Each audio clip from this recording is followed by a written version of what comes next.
শ্রী শ্রী ঠাকুর তার একটি বাণীতে বলেছেন, ইষ্টনেশায় তুষ্ট প্রাণ সদাচারী হলে মনের স্বাস্থ্য জীবন শক্তি অটুটভাবেই চলে।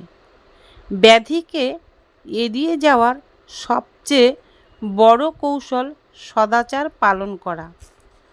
স্বাস্থ্যয়নী ব্রতের মূল উদ্দেশ্যই হলো শরীর মন নিয়ে নিজে সুস্থ থাকা এবং পরিবেশকে সুস্থ রাখা।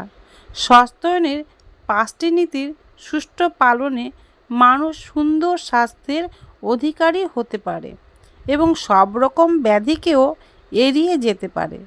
সেই 5টি নীতির প্রথমটি হলো, শ্রীবিগ্রহের মন্দির ভেবে যত্ন করিস শরীরটাকে, সহনপটু সুস্থ রাখিস বিধি মাফিক চালাস তাকে।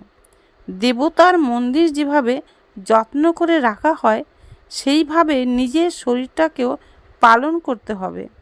আহার সম্বন্ধে শ্রী শ্রী ঠাকুর বলেছেন, মাছ মাংস খাস নে আর পেঁয়াজ রসুন মাদক ছাড়।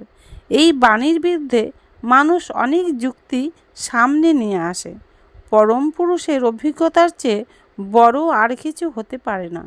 তাই দেখা যায় যে আমেরিকার মতো প্রাচুর্যপূর্ণ দেশেও আজকাল নিরামিষ আহার ও স্বল্পাহার জনপ্রিয় হয়ে দাঁড়িয়েছে।